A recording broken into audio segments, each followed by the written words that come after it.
I, 28F, never thought I'd be writing this, but here I am. My life has turned into a soap opera, and I need advice on how to handle this mess. Some background. My mom passed away when I was 12 from breast cancer. It was a devastating time for my dad and me.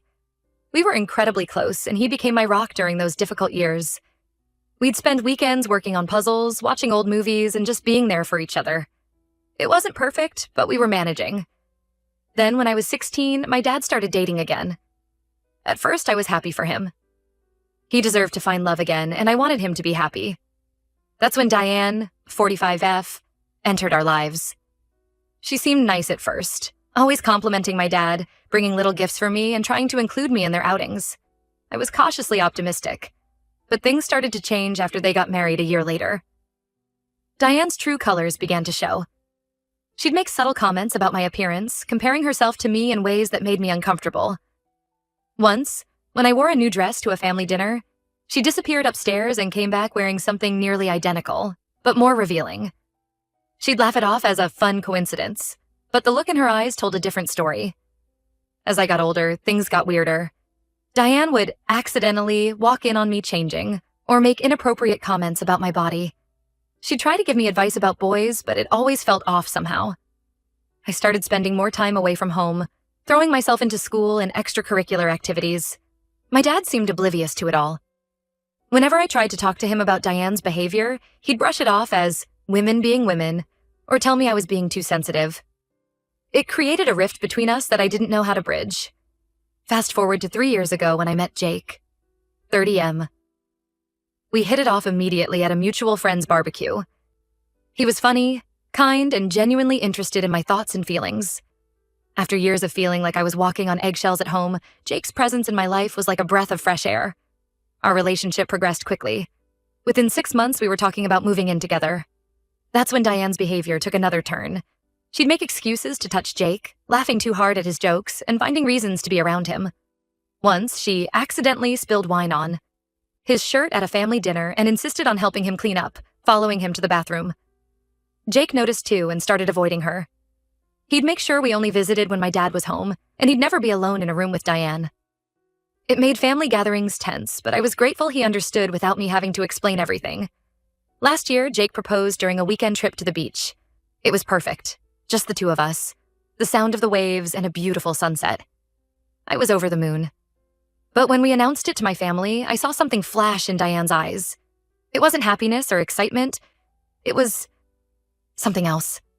Something that made my skin crawl. From that moment on, Diane's behavior became even more erratic. She'd call Jake at odd hours, claiming she needed help with something around the house. She'd show up at his workplace saying she was in the neighborhood. Jake always handled it gracefully, but I could see it was wearing on him. Now, here's where things get crazy. Last month, we had a family dinner to celebrate my dad's birthday. It was tense from the start. Diane kept making passive-aggressive comments about the wedding planning, implying that I was being a bridezilla, even though we'd barely started discussing details. After dinner, Diane insisted on ordering dessert, even though we were all full. She disappeared to talk to the waiter and came back with some fancy chocolate cake that looked amazing. I took a bite and immediately knew something was wrong. My throat started closing up, and I couldn't breathe. See, I have a severe peanut allergy. I developed it when I was a teenager, shortly after my mom passed away. It was a difficult time, adjusting to life without mom and suddenly having to be hyper-vigilant about what I ate. Everyone in my family knows this. I always carry an EpiPen, but in the chaos, I couldn't find it. Jake rushed me to the ER while my dad tried to figure out what happened. At the hospital, the doctors confirmed it was a peanut reaction. When my dad confronted Diane, she swore she had no idea there was peanut butter in the cake. But here's the kicker. Jake overheard her talking to the waiter when she ordered. He swears she specifically asked for the peanut butter chocolate cake and made sure it wasn't labeled. I was in the hospital for 2 days. During that time, Diane kept trying to visit me alone, but Jake wouldn't leave my side. On the second day, Jake went to grab coffee and Diane cornered him in the hallway. She tried to kiss him, saying they could comfort each other while I was sick. Jake pushed her away and told me everything. When I confronted Diane, she denied everything. She cried and said Jake was lying, that he'd been coming on to her for months. She spun this whole story about how uncomfortable she'd been, but she didn't want to tell me because she knew how happy I was. It was all lies. but she was convincing. So convincing that my dad believed her. He said I was being dramatic and disrespectful to my stepmom. He brought up times from my teenage years when I'd been moody or distant, using them as evidence that I'd always had a problem with Diane. It was like he'd completely forgotten the close relationship we'd had before she came into our lives. I was furious. I told them both that I was done. I wasn't going to stick around and let Diane try to kill me again or seduce my fiancé. My dad accused me of tearing the family apart with wild accusations. He said I was jealous of Diane and always had been. Here's where it gets even messier. My grandpa, Dad's father, passed away last year, leaving behind a sizable inheritance. My grandpa and I had always been close. He never quite warmed up to Diane, which caused some tension in the family. But before he died, he made it clear he wanted his estate split between my dad and me. Now, my dad's threatening to cut me out of the will if I don't apologize to Diane and make things right.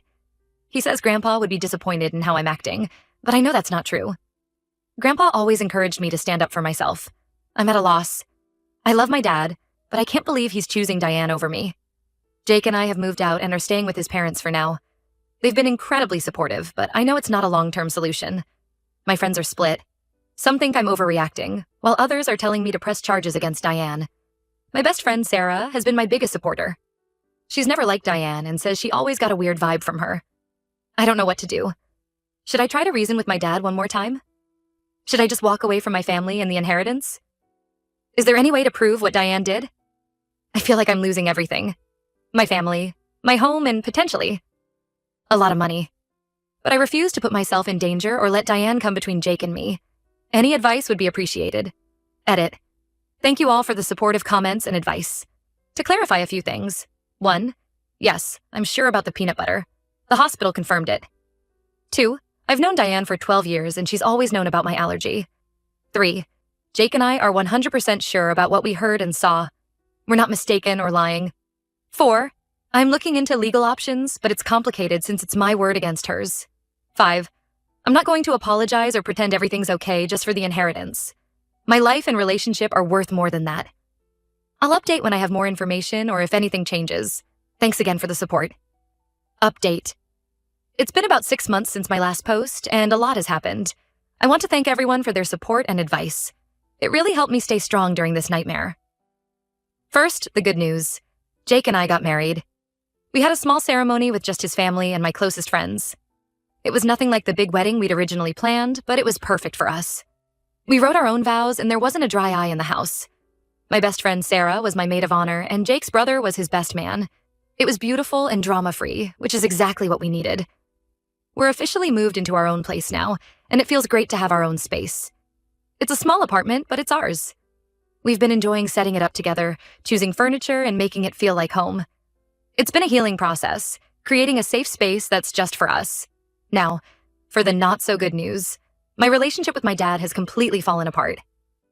After my last post, I tried one more time to talk to him. I laid out everything. The peanut incident, Diane's behavior towards Jake, and how hurt I was that he didn't believe me. I even brought up specific incidents from over the years, hoping it would jog his memory or make him see the pattern. He listened, but in the end, he still took Diane's side. He said I was jealous of her and making up stories to break them up. He brought up times from my teenage years when I'd been moody or difficult, using them as proof that I'd always had a problem with Diane. It was like he'd completely forgotten our close relationship before she came into our lives. The inheritance situation has gotten messy. My dad followed through on his threat and changed his will. He's now leaving everything to Diane, with the condition that she take care of me if I ever come to my senses. It's insulting and heartbreaking. I can't help but think about my grandpa and how disappointed he would be in this whole situation. Diane has been busy too. She's been telling everyone who will listen that I'm mentally unstable and making up lies about her. She's spun this whole story about how she's always tried to be a good stepmom, but I've rejected her at every turn. Some family friends have reached out, concerned about my behavior. It's frustrating, but I'm trying to stay above it all. I did take some of your advice and spoke to a lawyer. Unfortunately, without hard evidence, there's not much I can do legally about the peanut incident. The lawyer suggested focusing on protecting myself going forward instead of trying to prove what happened. We've set up security cameras at our new place just in case.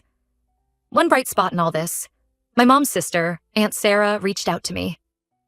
We weren't close when I was younger. She lived across the country and visits were rare, but she heard about what was happening and wanted to help. She's been amazing. offering emotional support and even helping Jake and I with the down payment for our new place. It's nice to have some family on my side. Aunt Sarah has been sharing stories about my mom that I'd never heard before. It's bittersweet. I love learning more about her, but it also makes me miss her terribly. I can't help but think about how different things might be if she were still here. Work has been a good distraction. I got a promotion last month, which has helped take my mind off the family drama. My boss has been understanding about everything, giving me flexibility when I need it. Jake's been incredibly supportive through all of this. His parents have practically adopted me, inviting me to all family events and treating me like their own daughter. I've had to make some tough decisions about boundaries. I've blocked Diane on all social media and my phone. I told my dad I won't be contacting him until he's ready to listen to me and acknowledge what happened. It hurts, but I know it's necessary for my mental health. There have been some tough moments. Holidays are hard, and I miss the relationship I used to have with my dad. But I'm learning to build new traditions with Jake and our friends. We hosted Thanksgiving this year, and it was actually really nice. It felt good to fill our home with laughter and love. I'm still struggling with feelings of guilt and anger. Some days I want to scream at my dad for choosing Diane over me. Other days I miss him so much it hurts. I'm trying to focus on the good things in my life. My marriage, my job, my true friends. Jake and I have been talking about starting a family of our own someday, and that gives me hope for the future. I don't know what the future holds. Part of me hopes my dad will come around eventually, but I'm not holding my breath. For now, I'm focusing on building my own life and family with Jake. Thank you all again for your support. It means more than you know. I'll update again if anything significant changes. Update. I can't believe I'm writing this, but there's been a major development in my situation. It's been about a year since my last update, and everything has changed. 2 weeks ago, I got a call from my dad. He was crying and asking to meet up. I was hesitant, but Jake encouraged me to hear him out. We agreed to meet at a neutral location, a coffee shop we used to go to when I was in high school. Walking in, I was hit with a wave of nostalgia. We used to come here after my weekend soccer games, sharing a slice of apple pie and talking about everything and nothing. When I saw my dad, I barely recognized him. He looked older, tired, like he'd aged years in just a few months. He broke down as soon as he saw me, apologizing over and over. Then he told me everything. It turns out Diane had been having an affair for months. Not just any affair, she was sleeping with my dad's best friend, Tom. Tom and my dad had been friends since college. He was my honorary uncle, always bringing me quirky souvenirs from his business trips. He was even at my mom's funeral, supporting us through that difficult time. My dad caught them together at our family's lake house, the same lake house where we scattered my mom's ashes. He'd gone up there to do some maintenance, thinking some manual labor might help clear his head. Instead, he walked in on Diane and Tom in bed together. When he confronted Diane, she broke down and confessed to everything, including what she did to me. She admitted to putting peanut butter in the cake, knowing full well about my allergy. She said she wanted to teach me a lesson for being disrespectful.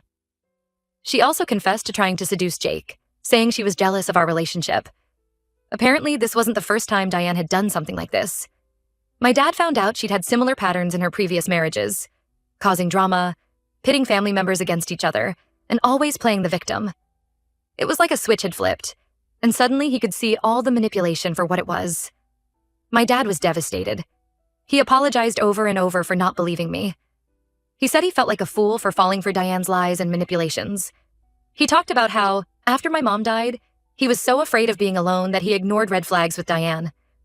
He said he'd convinced himself that having someone, anyone, was better than being alone. Now he realized how much that decision had cost him.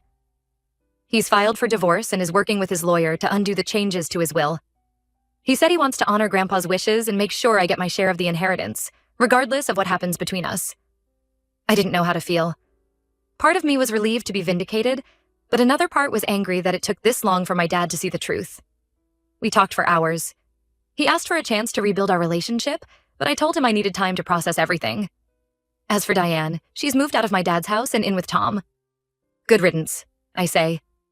My dad mentioned she tried to claim half of his assets, including the inheritance from my grandpa, but his lawyer shut that down quickly. Apparently the prenup they signed is going to come in handy. Jake has been my rock through all of this. He's supportive but also protective, reminding me that I don't owe my dad anything just because he finally realized the truth. We're taking things day by day. I'm still processing everything. It's a strange mix of emotions, relief, anger, sadness, and a weird sense of closure. I'm glad the truth is out, but it doesn't erase the pain of the past year. I find myself thinking about my mom a lot, wondering what she would say about all of this. Aunt Sarah has been an incredible support through all of this. She's been helping me work through my feelings about Dad, sharing her own experiences with forgiveness and family reconciliation. It's not easy, but I'm grateful to have her guidance. For now, I'm focusing on my own life. Jake and I are talking about starting a family, and I'm up for another promotion at work. We're also thinking about buying a house, something that seemed impossible a year ago with all the drama and uncertainty. I've had a few brief conversations with my dad since our initial meeting. They've been awkward and emotional, but I think we're both trying. He's started seeing a therapist to work through his own issues, which I think is a positive step. I'm cautiously optimistic about rebuilding a relationship with my dad, but I'm not rushing into anything. We've agreed to take it slow, starting with occasional phone calls and maybe working up to short visits. It's strange, I feel like I'm getting to know him all over again. As for Tom and Diane, I've heard through the grapevine that they've already split up. Apparently their relationship couldn't survive outside of the secrecy and drama. I can't say I'm surprised or that I have any sympathy for either of them. Jake and I are doing well. This whole ordeal has brought us closer together. We're stronger as a team, and I'm grateful every day for his unwavering support. We're planning a belated honeymoon for next month, a chance to relax and reconnect after all the stress of the past year. Work continues to be a positive outlet for me.